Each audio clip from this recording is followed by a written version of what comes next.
This burnt-out campsite was, for a long time, the last trace of Russell Hill and Carol Clay, the retirees who set out camping in the Wonnangatta Valley in March 2020 and never returned. The court heard Greg Lynn, a hobby deer hunter, was the only person camping near the pair when he allegedly murdered both, shooting Carol Clay in the head.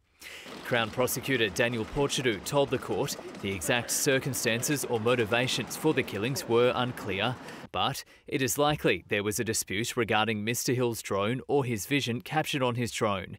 There might have been an argument or confrontation between the men.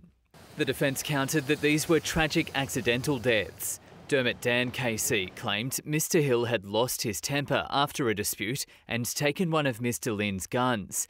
As the pair struggled for the gun, the retiree's finger was allegedly on the trigger when an accidental discharge of the gun struck Mrs Clay in the head.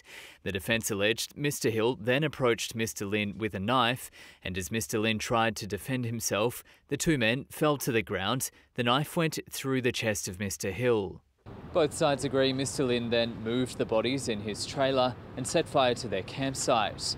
Prosecutors argued this was the 57-year-old going to considerable efforts to contaminate the scene and conceal evidence, while Mr Lynn's lawyers argued he was trying to make this disaster somehow go away and embarked on a series of actions that made the whole situation so much worse.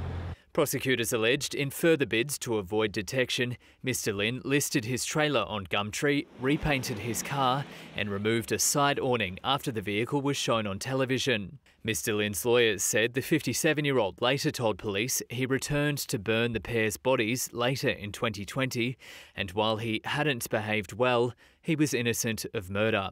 Jesse Thompson, ABC News.